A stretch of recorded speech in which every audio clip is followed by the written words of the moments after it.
Good afternoon and welcome to the Classic Car Restoration Club live virtual car show. We're excited to, take a look at some of these cars with you.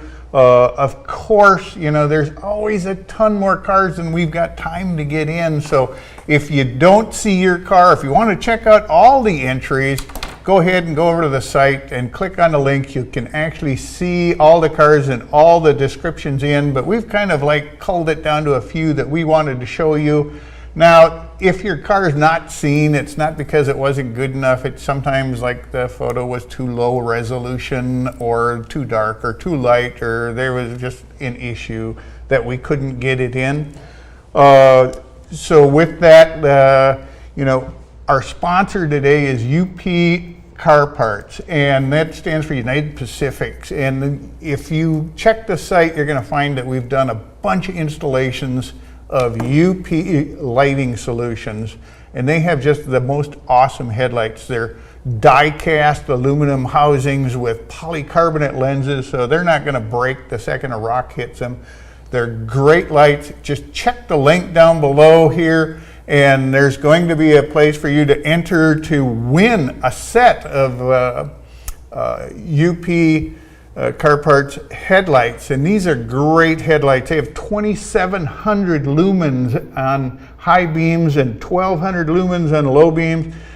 So I can attest that when we've installed these on other cars, the first comment that we get back from people is, wow, are these bright? And they're guaranteed to last. United Pacific's been making car parts for years. Mainly they got to start building them for trucks and semis. They took that same technology they put into building lighting solutions for that heavy equipment, put it into classic cars, and in addition to that, they've added thousands of parts to a wide variety of different things. Go check out their site, UPcarparts.com. Okay, with that, we're going to get started on the car show. To begin with, like I say, if we really mess up the name, your name, or the name of your town, or any other names of the cars or anything, our apologies up front. We'll do our best, but sometimes even we stumble a little bit. So with that, let's get started. Okay, Gary's joined by Gary here today. He's my son. You've seen him on plenty of the videos on the site. So Gary, our first car is a 1968 Pontiac GTO. This is a great car. The GTOs were the first muscle car, and when John DeLorean, conceived the muscle car in 1964, he took a mid-size sedan and put a big engine in it and kind of stripped him down and made a car that was just powerful. By 1968, they had refined that design pretty good. Absolutely. What John DeLorean contributed to the collector car world, but just at the time he was just trying to make what the kids were building, faster and faster cars. And so this is definitely right up there. It is a muscle car, and it's a hot muscle car to have. Yeah, and it has a 400 built the Ram Air 4 specs, and that was the big options back then. It was Ram Air 4s and Ram Air 3s and Ram Air 5. This one has a turbo hydromatic 400 TH400 transmission. Says he's put a shift kit in it. He purchased it from a Disney engineer who owned it for 19 years, and it still had the California black plates. He's only had it for 18 months, but it's gone through 60 weeks of body work and paint. So that's a fair chunk of time. 60 weeks is dang near a year just to spend on body and paint, but it shows. This car is straight. Yeah, it had to have been a complete teardown in order to go through and redo it, but it wasn't uncommon for something of this age to get resprayed at some point or have a little bit of accident damage. Okay, moving forward, we're gonna get through a bunch of these cars in a fairly quick time. So, our next car is a 1972 Ford Ranchero, owned by Richard in Anaheim, California. Car boasts a 351 Cleveland. He bought it from the original owner 10 years ago. It has new paint, interior, wheels, tires, brakes, wheel bearings, and rebuilt third member with 350 gears. That's I always had a passion for the Rancheros and El Caminos. They kind of, a lot of people aren't big fans of them. I think they're kind of hot, How about Yeah, it may not be for everyone, but yeah, there's something to be said about the Rancheros or the wagons. You just don't see a whole ton of them getting, the love and respect that, clearly this guy has poured into his. And the 72 is just so awesome with that big mouth grill on them. I'm sure the color's not the original color, but it looks nice on that car. What's our next one up, Gary? It's a 1933 Ford pickup. It's out of Bakersfield, California. A lot of nice cars out of Bakersfield. The guy's name is RD. Classic hot rod. It's got the 350 with a 200 R4. Yep. Mag wheels. He inherited it from his father 27 years ago and did a complete frame-off restoration in 2011. So he's put some miles on it since he built it. It kind of, 27 years ago, you can kind of see a little bit of the old styling that it would have had 27 years ago build, the sort of pro steep build to it. It's got the really wide tires in the back and rims. And that look has kind of come, for a while there it was kind of out, and now suddenly it's slowly creeping back. The Pro Street kind of feel is kind of regained in its popularity. Yeah, definitely. And definitely, the color or whatever would have been something that would have been a little hotter, 10 years ago, but I mean, it looks great on the truck. I think it looks sweet. The only problem with it, it's not in my garage, so, that would be quite the addition to add. Okay, the next one up is 1965 Ford Fairlane 500 Sports Coupe, owned by Isaac Velaz of Coos Bay, Oregon. It has a 289 A-code motor with a C4 automatic transmission. He purchased it from a customer who was ready to send it to the junkyard, basically, and I was like, wow, it happens, even classic cars go there if people aren't willing to put the money into, restoring them or the time. He's repaired and replaced all the rust. The engine has been rebuilt to hypo specs, which is a Ford common term for the high performance 289. It's currently undergoing a color change to go to a black exterior and a red interior. Well, it'll be a nice look, but you'd better be ready to make sure that body's nice and straight. Yeah, and clearly this is a photo that before we dove into the bodywork, you do see a little bit of the rust on it, but it does take quite a bit of time to, take care of the rust and straighten the body out and get ready for paint, so I'm sure he's well on his way. But it might not be completely back together right now. Yeah, and that's half the fun. I like seeing cars before they get restored and before they got too much time to see, and guys can really enjoy the time and effort that they're going through to build it. What's up next, Gary? All right, we have a 1960 El Camino owned by Terry Collins of Ventura, California, and it boasts a 350 automatic. He purchased it from the third owner 5 years ago, and it's underwent a frame-off restoration. Wow. What I like about this car, it's got this, it's got that Southern California look to it. It's low, and you got the spokes, and it's got the all the trim is still on it. It's got a nice look. It looks nice and clean, yet it's still relatively stock in appearance. It's a sweet ride. Yeah. Love how he lowered the altitude on that one. He got her down in the weeds. I know, boy, she's on the ground, you know, and that's your Ventura, California look, I think, you know. Yeah, don't have to worry about those Minnesota potholes. Exactly. No snowbanks to climb over down there. The next car up is owned by Mike and Sue Rowe. Mike and Sue Rowe, they've actually got a couple cars entered in here. This is the first one we're going to feature. They're out of Geneva, Ohio.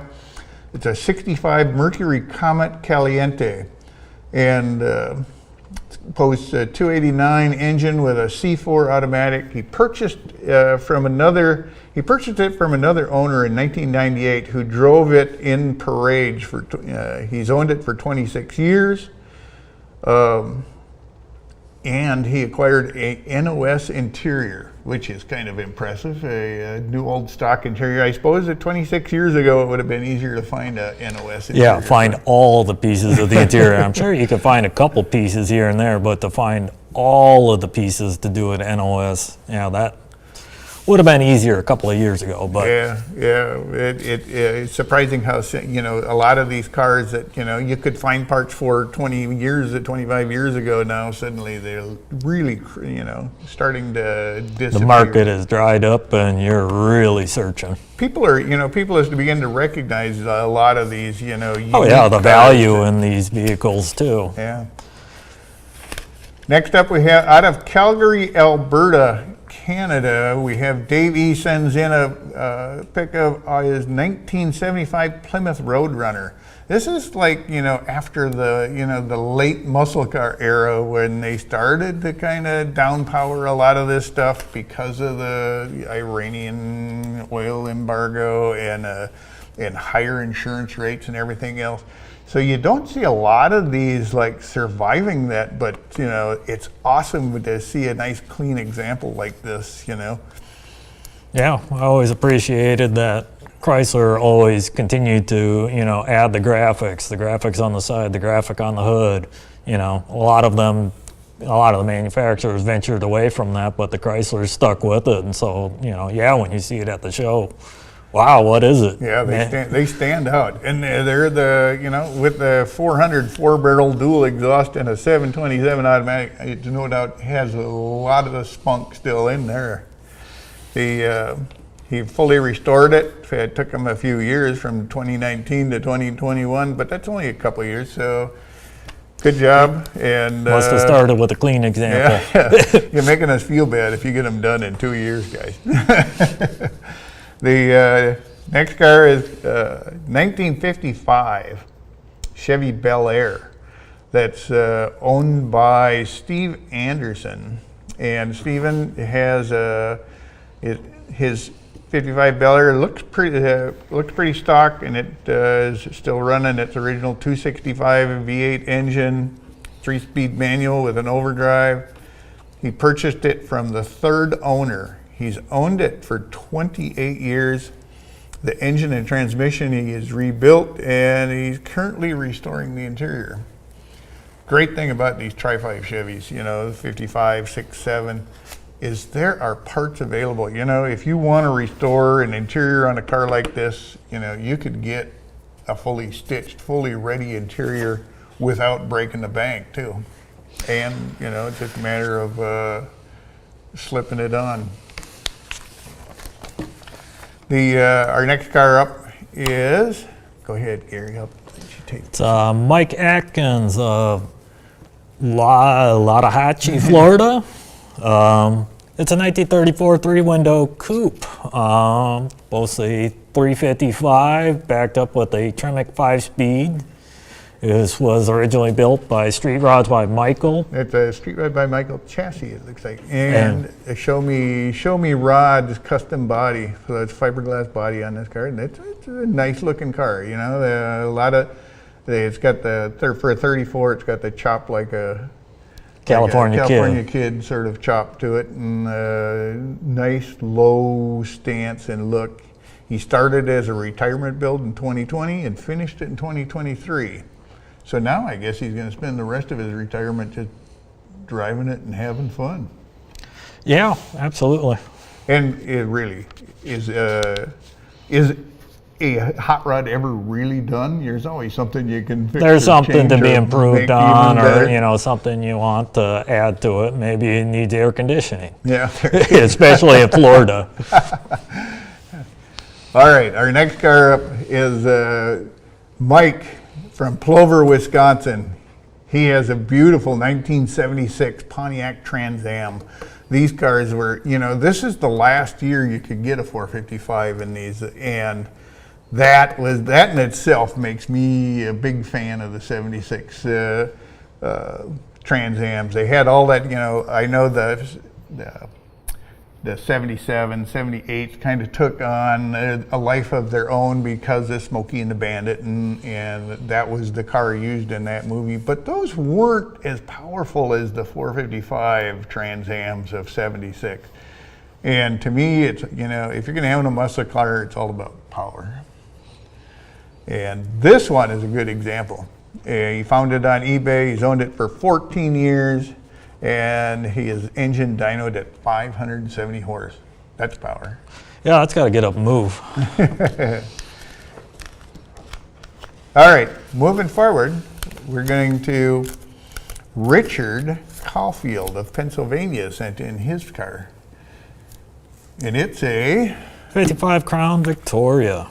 nice 55 Crown Victoria. He dumped his Y block.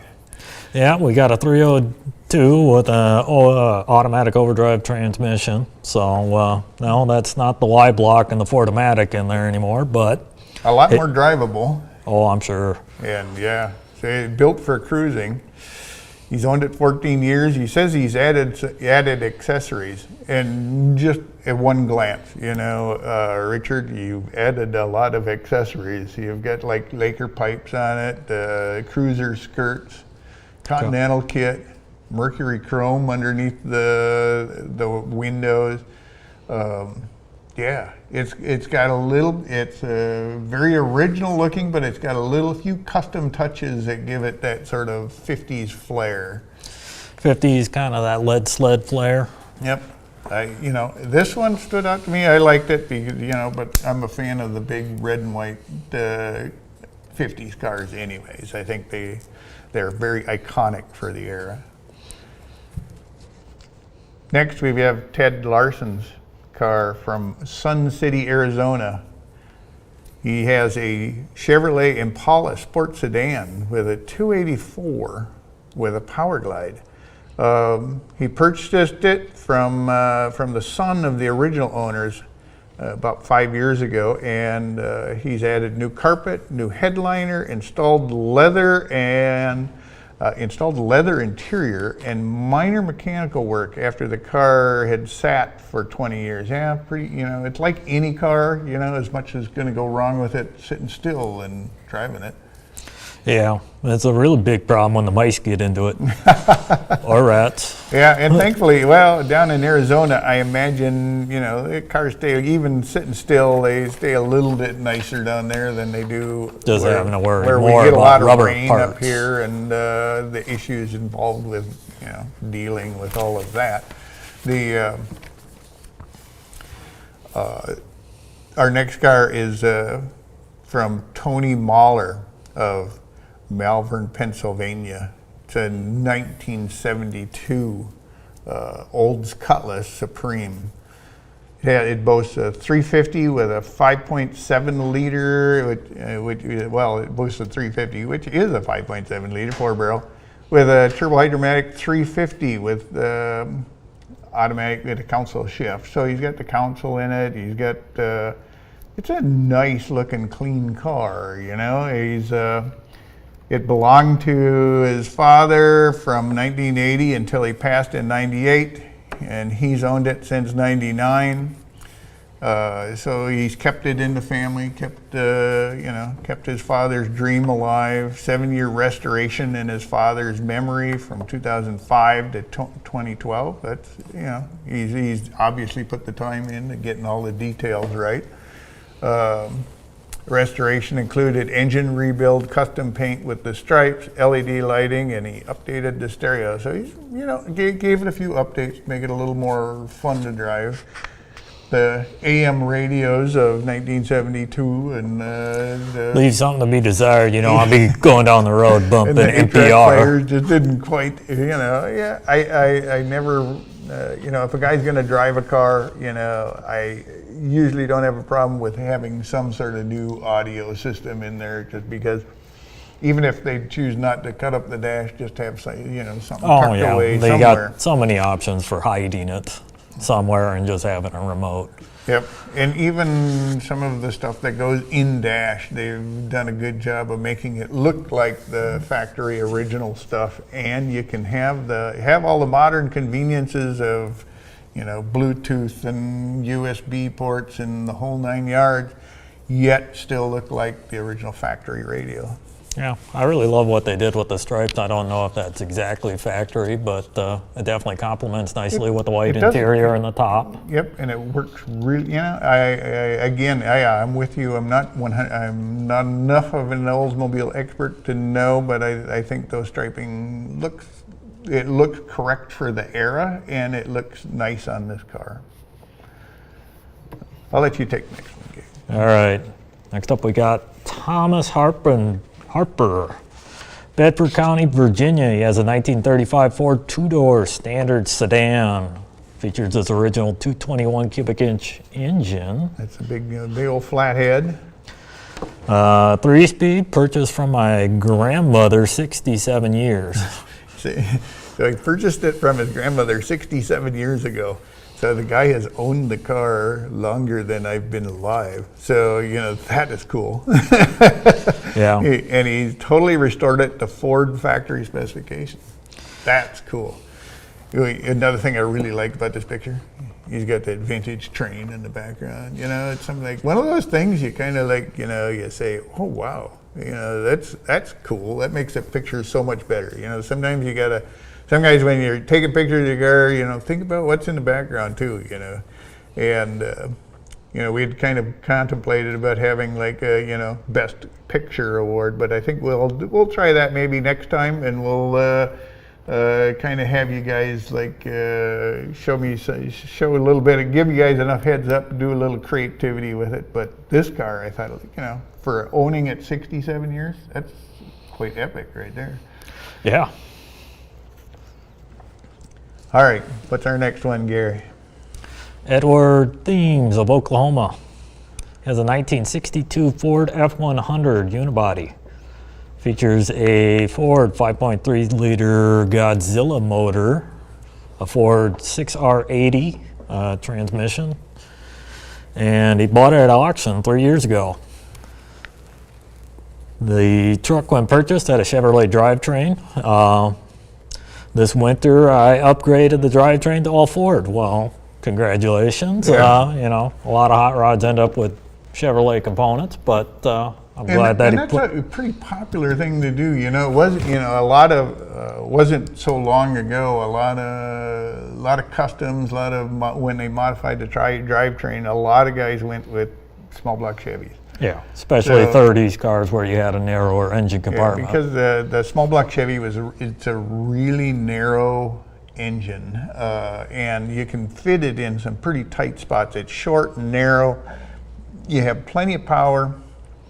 Well, you're not worried so much about needing it tight and narrow on a F100. Yeah, so. Clearly, yeah. They didn't need to put in a small block Chevy in there for a vehicle this size, and now he's proven that he didn't need to go that small by dropping in a 7.3 liter Godzilla motor, which has got a lot of followers on the Godzilla motor that think it's pretty impressive. I think doing the drive lane upgrades definitely added to the value of this car. And I think it's got it's low, it's smooth. I think the unibodies always look kind of fun. Yeah, you don't have that pickup line, but again, you don't see a whole lot of these just because of the cracking or whatever between the body panels and the unibody of them getting overloaded and stuff. So a lot of them ended up getting crushed. Yeah, the unibody, especially, you know, this one's out of Oklahoma, so it probably fared better than most of them here in Minnesota. The unibodies had Rust problems. As soon as the rust started to affect them, then because the bed is not the bed is integral with the cab, unlike a lot of pickups where the bed and the cab are two separate things. The flexing of the body and stuff on the unibodies would tend to cause problems, especially after they started to rust out and age over the years. So it's kind of neat to see a good clean example like this, and see some impressive. I haven't seen many unibodies with that big engines in them and that kind of power, built into them. Yeah, I'd be curious to see how much he had to cut to get the engine in it, and then did he add like subframe connectors or something to reinforce the body to handle the power? Yeah, I agree. It's like one of those cars you look at and you go, I want to know more. Yeah, I want to slide underneath it for a little bit. Yeah, I want to see how they did that. Okay, next one up, we have Ron Drummonds has submitted his, of Florida, has submitted his 1958 Chevy Apache. Now here's a case where a Chevy engine fits in a Chevy. So he's got a 350 with an automatic transmission. He purchased it from a couple in Ohio 8 years ago.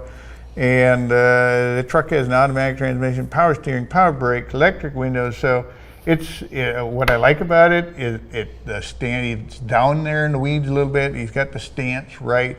He's got a few. The body just looks silky smooth and clean. The color works with this vehicle. Overall, the whole look of the vehicle just looks right.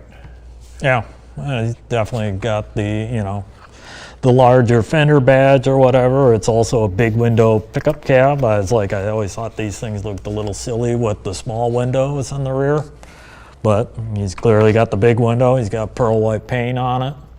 Definitely looks sharp. And before we move on, I just want to bring up, again, we're doing our promotion for our sponsor for the virtual car show today. Is UPcarparts, that's United Pacific Car Parts, and UPcarparts.com, is your source for some great LED lighting solutions, as well as they have a lot of other car parts as well. If you want a set of 34 Ford fenders or a cab for a 34 pickup or a Broncos, they're big into Bronco parts and C10 parts. Check out their entire line while you're there, but their lighting is just top rate stuff, and we're giving away a set of UP LED headlights, and included with that is a nice Stars and Stripes United Pacific cap. Great looking stylish cap and some awesome set of headlights. These are great headlights. They're plug and play. They have these ones have that classic look, so they don't look out of place on a classic car. So they look, when they're off, when you're at the car show, they have that standard headlight look. But they also have, if you want the halos, the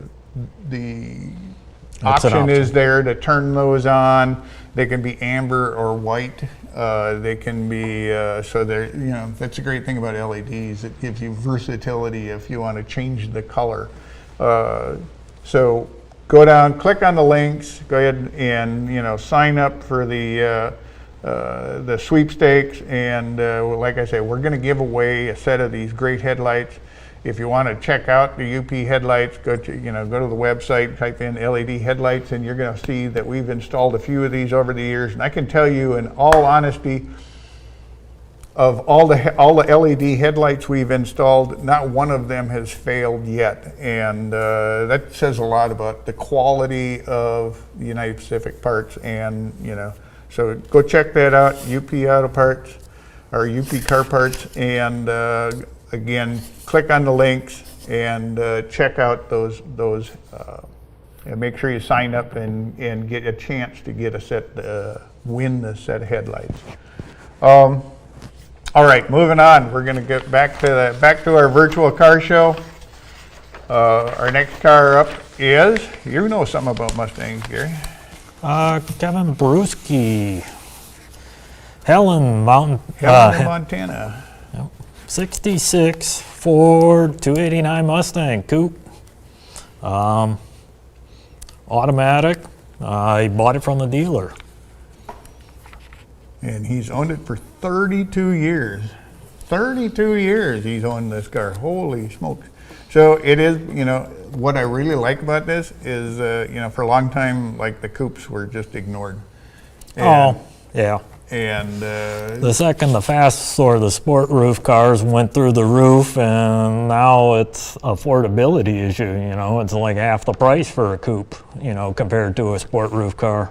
And you can have just as much fun in one as you can on the fastbacks, and I think that's the neat thing. I like the fact that the coupes have finally found their own in the hobby, and it wasn't that long. 20 years ago, they were a lot of people would just ignore them completely, but now they have their place, and it's like anything. I think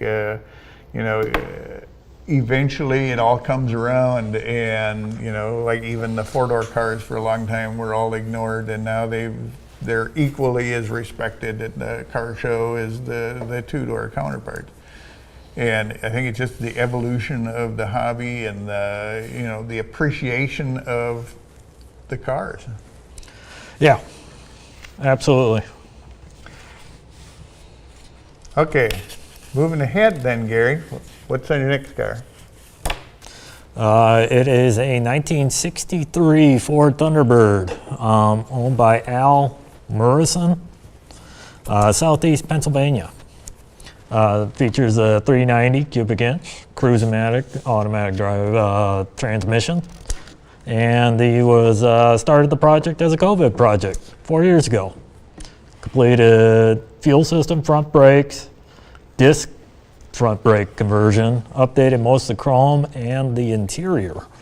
Well, it looks gorgeous. Yeah, and these cars, of the T-Birds, these are one of, the little baby birds of the, or the 50s were nice, but for some reason, this generation of Thunderbird, I always thought were sweet design. Commonly referred to as the bullet bird, but this was after the tiny bird, and the square birds. Yep. And it's a love design by me, but it's like they just haven't gotten the respect until just recently, where you sink $70,000 into a restoration one of these, you weren't ever going to get it back. But now times have changed, and you see they're selling for quite a bit more each year. So again, another vehicle that is getting more and more respect in the collector car world, but definitely like the kind of torque thrust style wheels that he added to. Yep. In addition to the outside styling, I always thought was like just nailed it. But the interiors were always so cool on these cars. The wraparound back seat was spot on for the car. Seat, and then it kind of flowed into the center console that would flow all the way up and then flow into the dash. It just made it was like somebody was thinking when they were designing that interior, because it looks custom. Yeah, especially with all the top stitch pleating that they did originally in them, it definitely a cool interior, and that's why you commonly see more hot rod options where they pull the seats out of these and put them in their vehicles. Exactly. So we're not promoting that we go to the junkyard, tear all the seats out of the Thunderbirds, but it has happened.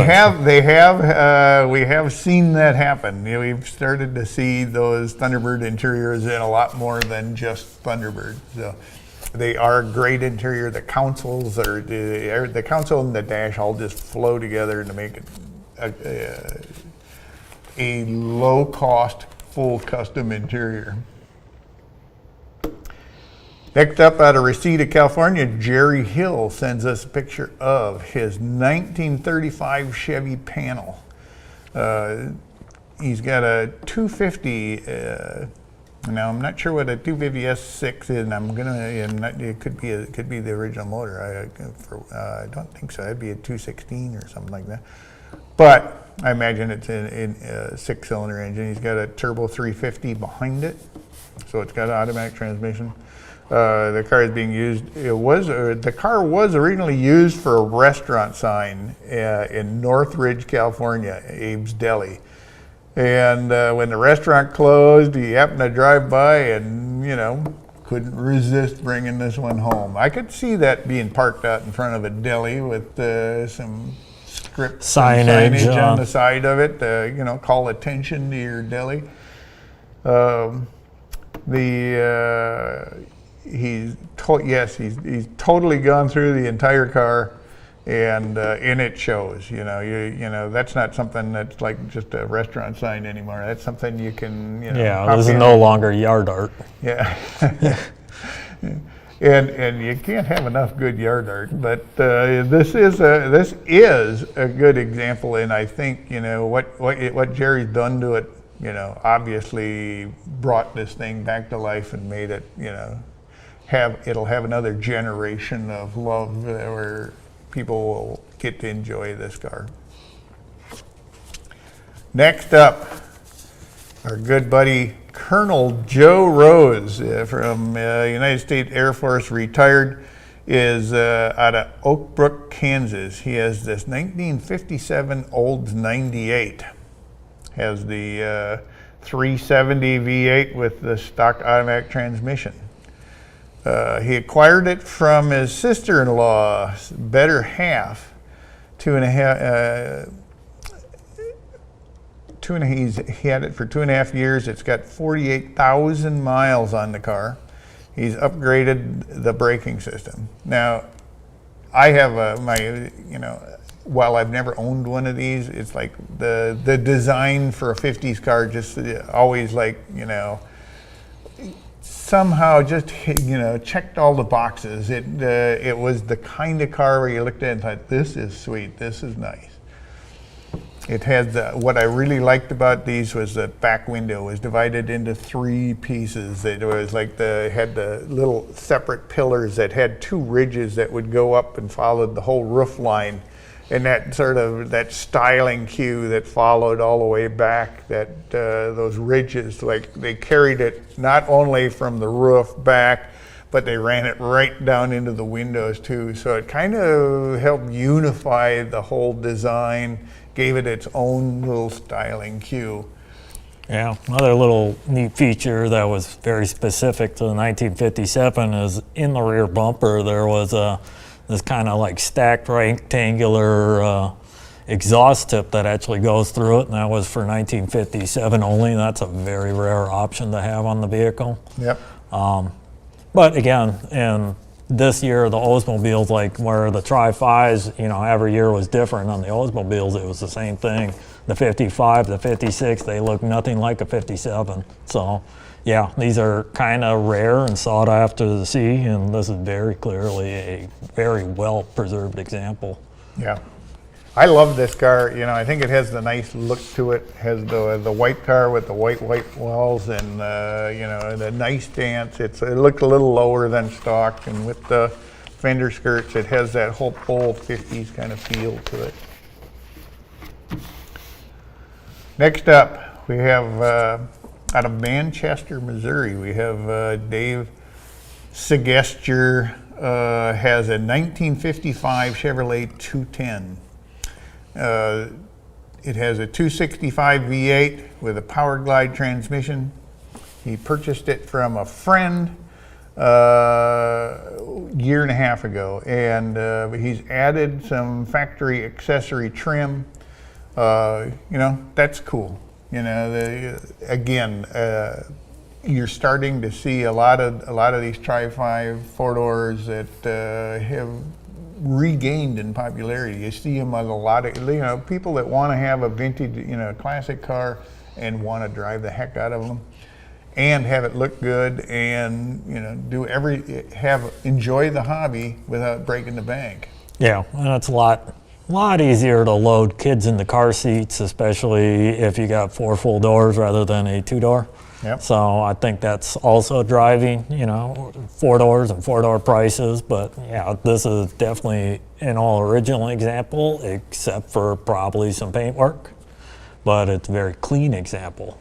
Adding accessories, yeah, you got lots of options probably on purchasing your accessories. And that's the thing. I know some guys will get all bent out of shape about adding accessories to a car, and it's like, well, it didn't come that way, and it's like it's not always necessarily. If accessories never got added to cars, just think of all the warehouses that would be full of accessories that never were on a particular car. So I think it's a way of personalizing your car and again, without taking away from the originality. You can add the factory accessories and still it's a bone stock car. And again, even it wasn't factory accessories, it could have been dealer installed accessories, and that would have never been identified on the VIN tag. And exactly, there was in those years, it was quite common to have dealer installed accessories. Things like fender skirts quite often weren't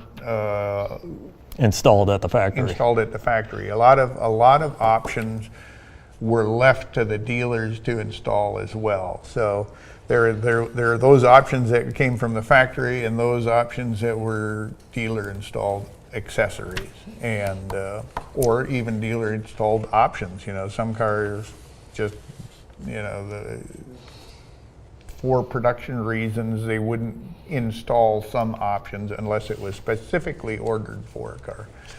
But the dealer could install it for nominal cost. Our next car, I know we're going to mess up this. This is a Salvatore Felice, of Media, Pennsylvania. He has a 1961 King Midget, and this car, these cars have their own kind of unique history. What I like about it is that after World War II in 1946, a couple of aircraft pilots got together and they wanted to start building cars that were built with kind of aircraft technology behind them. And so what they dreamed up was the idea of building basically a kit car. They would sell you all the parts. They would sell you a body and a chassis and engine and all the parts to build, but you would have to assemble these cars. So in 1946, they were only available as kits. You had to basically have the knowledge on how to construct one of these cars to own one. But they carved out their own little niche, and people started to really enjoy these cars. So a few years later, they started, they not only did they have the kits, but they started to offer them assembled and complete, which makes it kind of unique. And they were still like a little economy kind of car that some guys enjoyed, and they carved out their little corner of the market. They hung around until 1970, and what I like about this one here is I imagine the old whatever, and forgive me if you're a big King Midget fan, but I'm not sure what they were using for engines back then, but this one's been upgraded with a 3-cylinder Geo Metro engine, which I thought was kind of cool. Yeah, I'm sure you were running out of options of what would fit in the engine compartment, but availability on Geo Metro engines at the time you were doing it was probably really good. And he found this one as a basket case in an old garage, so engine wasn't with it when he found it, or there was maybe a kit that was the reason why it was disassembled, or it was maybe a kit that was never completely built. There is that option. I'm surprised how we find it. So we like to think about kit cars being something of more recent time, but they were building them back in 1946. This one, I think, it's a nice example and a car with a unique kind of weird history to it. Our next car is 1959 Dodge Coronet, owned by Richard Schuster of St. Joseph, Missouri. This, of the 1950s Dodges, this is my favorite year. It's just, the fins, the grill, the style, the roof lines, everything was, it all kind of worked together. I'm a big fan of the 59 Dodges. This one has the 326, which is the original motor with the push button automatic, which is the torque flight transmission. It was found in a small car lot 45 years ago. It was pulled out of his dad's barn when it was where it had been sitting for probably 40 years. He recently rebuilt. He put on disc brakes on all four wheels. The 1950s Mopar braking is a trip unto itself, but it's workable. But it upgrading the disc brakes is always a good idea with these cars. And I'm sure I'll get some heat for that. He's in the process of putting power steering on it. It still sports its original paint and interior. And that says something right there. Yeah, it's been well preserved for 45 years. Yeah, and Especially with the trim on these cars, they weren't made out of the greatest metal, so rust pitting and stuff like that becomes a real challenge. Yeah, in the 50s, especially on all the pot metal stuff, Mopar was not known for, having that pot metal preserve itself very well. Next up, we have a car owned by Warren in Detroit, Michigan. He has a 1968 Camaro. Sports a 331 cubic inch engine. It has a Muncie 4-speed behind it. He bought it new in 1967 and he's owned it ever since. We've been together for almost 57 years, so that's something you don't see too often. Yeah, usually there's one reason or another you have to part ways with it, or Mother Nature will do it for you, flood or fire, or, but yeah, that's definitely sweet to still have something you bought brand new in '67. Yeah, a one owner, 60 Clearly Camaro. drove it because he had to replace the floors, rockers, quarters, fenders, hood. Yeah, And he in the process, he converted it from an automatic to a manual, but, I'm sure it's no longer a daily driver. And, I'm sure it is it's living a much more babied life than it did early on. I think that was the thing. A lot of those classic cars, when guys got them years ago, they would be. It isn't. Back then, it wasn't a classic car. It was just a new car, and you drove it because you paid for it. Okay, next up we have Mike and Sue Rowe again. Remember, we had another one of their cars earlier. This one is same year, but a little different model. This one's a hardtop. Yeah, they're out of Geneva, Ohio. It's a 1965 Comet Cyclone. And it has sports a 289 with a T10 transmission. It has he purchased it from the dealer in the fall of 1964. So we're backing it up. We had a Camaro that a guy bought new, and now we have a 65 Mercury that Mike and Sue purchased new years ago. So they've had it 60 years. In 1997, it went through a ground-up restoration. They added the ram air hood to it, and added the special Cyclone Krager caps from BFX drag car in 1990.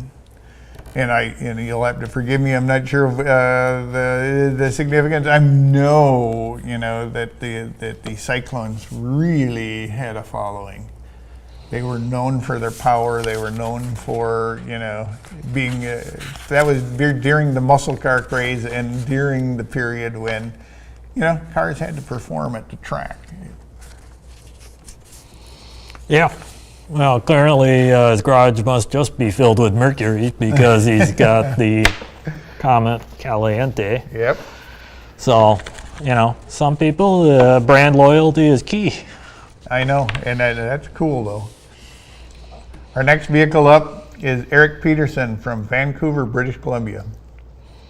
He has a 1976 Chevrolet G10, and it has a 350 automatic. He purchased it off Marketplace, Facebook Marketplace 2 years ago. He hasn't done a lot to it yet, but what I like about this one is it brings back the custom van era. By the mid-late 70s, the muscle cars were starting to lose power. They weren't the big powerful machines, and suddenly, a youth generation, they wanted to travel America or just, hang out with their buddies, and suddenly the custom van became all the craze. And that whole van thing happened from mid-70s all the way into, even the mid-80s, and it still exists today even. There are clubs that just gear themselves to these custom vans, and I think that, I think it's iconic, and I love seeing some of these get preserved. Yeah, it's like I can't really tell if it's got some fancy portholes in the back. I like the Hot Wheels logo. Neon underglow, he's got some kind of little hood scoop on it, Yeah, this is all stuff you would have seen back then. Got the side pipes, got the wheel flares on it, got the little spoiler on the roof and the visor on the front, and it's like, it's everything you would, it checks a lot of boxes, but the only thing you need to do is start adding like a big full mural down the side, so it's a great little van. Neat to see see these things being preserved, and it's part of the culture. Next we have Dave Newlands of Vancouver, Washington. He has a 1938 Chevrolet Master, and the difference between the Master and the standards in the coupes in these years was the Master had the independent front suspension and a few more chrome goodies and stuff. That old knee action front suspension was a trip unto itself. There were so many moving things and different weird components that getting them to get rebuilding those front ends was a venture all to itself. So it's neat to see these cars. It's still boasting a 216 with this 3-speed transmission. He bought it out of an ad in the local paper. He's owned it for 25 years. Clearly, it's in good shape. It does have like the factory accessory parking lights on top of the fenders. Kind of gives it that We got the optional fog lamps on the bumper. Yeah, so it's got he's got a few accessories on there. It's got a nice look, nice car. I always been a big fan of the 37, 38 Chevy coupes. I think they're iconic styling. Yeah. Definitely appreciate the fact that they left the original color scheme still left intact. A lot of these things in the 90s and the 2000s, people looked at the color scheme, tan on brown, would just say, no, I'll paint the whole thing red. Yep.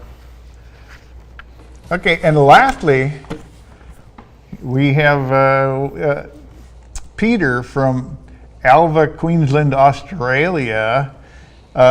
Sent in a picture of his custom 1963 Holden panel van. What we love about this car is it's unique, and it's not, here in the States, we don't see a lot of Holden panel vans, and this one has a look all to itself, and he's done an awesome job restoring this. He's got some custom wheels on there, nice bigger wheels with low profile tires. It adds to the look of this thing.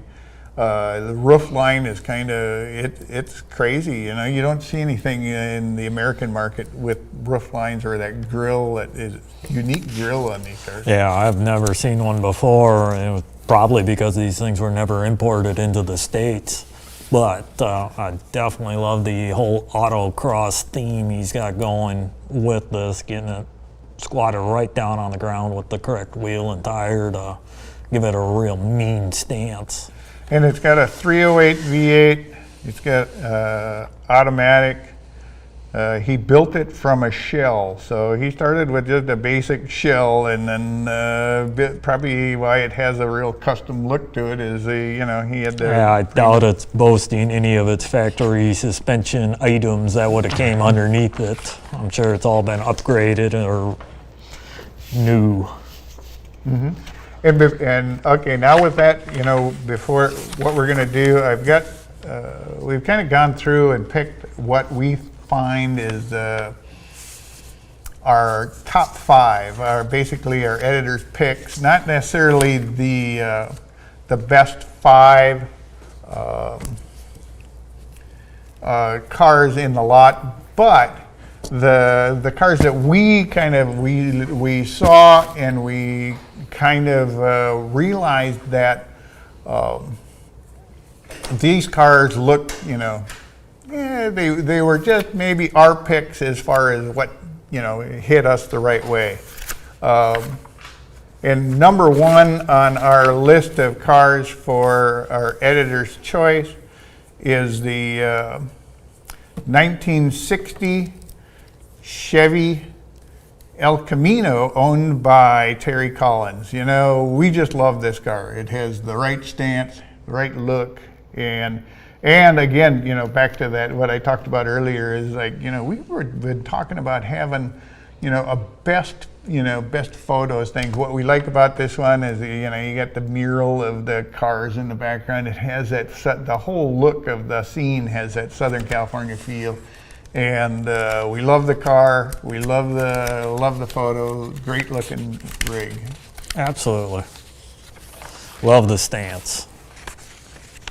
Okay, our next choice for editor's choice was the 1955 Ford Crown Victoria, owned by Richard Coffell, out of Pennsylvania. This is, what I like the fact this car, you look at it and everything says 50s custom, but he's taken the time to upgrade the engine and transmission. I know it's not full restoration stuff, but it's a drivable car. It's a car that has that full 50s flavor, a little bit of the custom approach, and it has all the reliability of a modern car with the automatic transmission and the overdrive and the whole 9 yards. It just checked a lot of boxes for me. Yeah, it's definitely got a timeless look. If you look at this vehicle another 20, 30 years from now, it's still going to have that same timeless look, Again, doesn't have the correct drivetrain, but it's just to make it more drivable. And so you'll probably still see this car 20, 30 years at the show. Yep. Our next one up is Edward Themes, his 1962 Ford F100 unibody.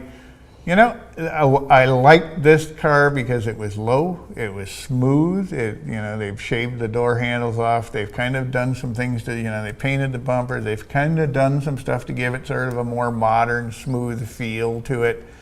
But they did he spent the time and money to get, pull that Chevy drivetrain out of it and upgrade it to all Ford, and not just Ford, but a big 7.3 Godzilla. Yeah, I like the fact that they kept the exterior of this vehicle very, subtle in some ways, because as soon as a lot of these guys are throwing, real big high horsepower engines and drivetrains into them, they start taking on this huge retro mod look. This is more subtle, more sleeper. Yep, love this truck. Okay, our next winner is Colonel Joe Rose. He's also in our editor's pick. He's The 57 old 98, you know, love these big old cruisers, 50s cruisers, nice car, well done. You know, this is a first-rate kind of vehicle. Yeah, beautifully preserved classic. And last we have the unique one of the bunch, the 1963 Holden panel van. While it's unique that we don't see a lot of them, but the work that's been done for starting with just a shell, this is top notch. Absolutely. It looks like an absolute blast to drive. Yeah, and you know, if you bring this thing from you know, from Australia over here to the States, you know, you'd have a crowd around it at every car show that you attended. And that's it. Those are our winners. We've got. I'm gonna back to the summer sweeps that we're running in conjunction with our virtual car show sponsor, UPcarparts. United Pacific has a great set of headlights that they're going to be giving away through our UP sweepstakes. Our summer sweepstakes, Classic Car Restoration Club summer sweeps. These are great. These are great headlights. You know, like I said, you can go to the site. You'll see lots of installs that we've done with these headlights. They're top notch. They're built to last. They're insanely bright, easy to install, plug and play operation. They're a definite must if you're serious about, you know, having good, reliable lighting that's better than the factory, brighter and safer. You know, UPcarparts, they have exactly what you need. And with that, thanks for coming out today. We appreciate, you know, you guys hanging out. Always great to see. Again, if you didn't see the car, if we didn't show your car, there may have been a reason, just because we only have so much time to present all these cars. And some of the pictures were too low res or too dark or too light or whatever. There was just an issue. But all of the submissions are on the site. Go out to the site, click on the site. You can like flip through all of them. Not only the ones we featured here today, but also some of them that we've you know, haven't had the opportunity to present. Want to thank everybody for coming out, and you know, get out there and enjoy this summer and restore your car while you're at it.